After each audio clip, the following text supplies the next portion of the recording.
날이 날마다 좋은 날 맞으십시오. 우리가 무엇을 위해 살고 있는지, 우리에게 허락된 유한한 세월을 어떻게 소모하고 있는지 스스로 묻게 합니다. 이런 되돌아봄과 반성의 시간이 없다면 브레이크가 고장난 차처럼 우리는 인생의 종점을 향해 그저 곤두박질 치는 것이나 다름이 없을 것입니다. 출가수행자는 내일이 없어야 합니다.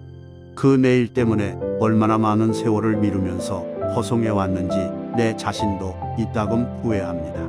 늘 지금 이 자리에서 이렇게 살아야 합니다. 그리고 꽃처럼 날마다 피어나야 합니다. 새삼스럽게 깨닫기 위해서 닦는 것이 아니라 본래의 밝음을 드러내기 위해서 닦음이고, 닦지 않으면 더럽히니까 항상 정진하는 것이요.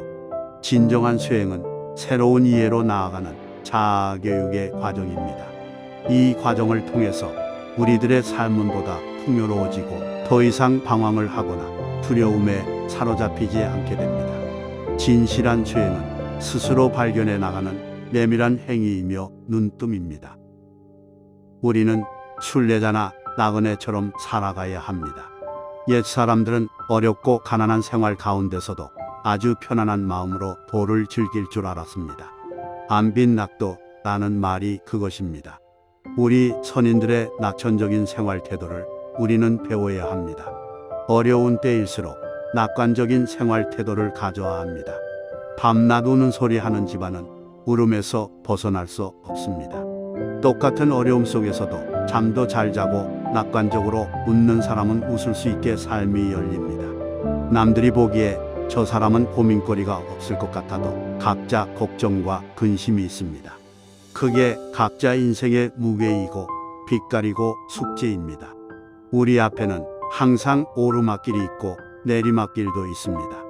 지혜는 곧 행복입니다. 이웃을 부처님으로 여기십시오.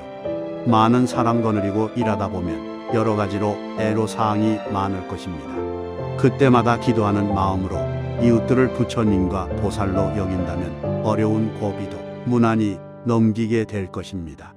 세상이 온통 불경기 타령인데 이런 때 어떻게 하면 이 난관을 헤쳐나갈 수 있을지 화두 삼아 항상 마음속으로 헤아린다면 밝은 길이 열리게 될 것입니다. 아무쪼록 정진으로서 큰 뜻을 이루시기 바라고 빕니다. 필요와 욕망의 차이를 가릴 줄 알아야 한다. 행복의 비결은 필요한 것을 얼마나 많이 가지고 있느냐가 아니라 내가 불필요한 것으로부터 얼마만큼 자유로운가에 달려 있습니다. 옛말에 위에 견주면 모자라고 아래에 견주면 남는다고 했습니다. 이 말은 행복을 찾는 오묘한 비결이 어디에 있는가를 깨우쳐 줍니다. 안으로 충만하는 일은 밖으로 부자가 되는 일 못지않게 인생에서 중요한 몫입니다. 우리는 아무런 잡념 없이 이웃을 위한 기도를 올릴 때 마음이 노그러워지고 행복해집니다. 대승불교의 위대한 스승인 나가르주나는 도둑 맞은 친구에게 이렇게 말합니다. 그대가 항상 만족해 있다면 그대가 가진 모든 것을 도둑 맞는다 할지라도 그대는 스스로 부자로 여기리라. 그러나 만족할 줄 모른다면 그대는 돈과 재산의 노예일 뿐이다. 나는 산중에서 채마밭을 매다가 한 잔의 차를 우려 마시면서 행복을 느낄 때가 있습니다. 모든 인연에 감사하고 삶을 고맙게 느낍니다. 산길을 가다가 무심히 피어있는 들꽃을 보고도 행복해집니다. 또 다정한 친구로부터 들려오는 목소리, 전화한 통화를 통해서도 우리는 행복해질 수 있습니다. 행복은 이와 같이 일상적이고 사소한 데 있는 것이지 크고 많은 것에 있지 않습니다. 작은 것과 적은 것에 만족할 줄 알아야 합니다. 그것이 청빈의 덕입니다. 욕심은 부리는 것이 아니라 버리는 것입니다. 청빈의 덕을 쌓으려면 단순하고 간소하게 살아야 한다. 단순과 간소함이란 본질적인 세계입니다. 단순과 간소함이란 불필요한 것들을 덜어내고 필요 불가결한 것, 꼭 있어야 할 것만으로 이루어진 결정체입니다.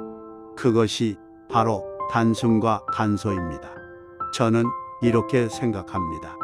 남보다 적게 가지고 있어도 기죽지 않고 그 단순과 간소함 속에서 삶의 기쁨과 순수성을 잃지 않는 사람이야말로 인생을 살 줄 아는 사람입니다. 욕심은 부리는 것이 아니고 버리는 것입니다. 고통 속에 주님의 말씀이 있습니다. 사람의 일에, 더구나 수도자의 모든 일이 순조롭게 풀리기만 한다면 자기도 죄에 빠지기 쉬울 것입니다. 그러나 다행히도 어떤 역경에 처했을 때 우리는 보다 높은 뜻을 찾지 않을 수 없게 됩니다. 그 힘든 일들이 내게 어떤 의미가 있는가를 알아차릴 수만 있다면 주님은 항시 우리와 함께 계시게 됩니다.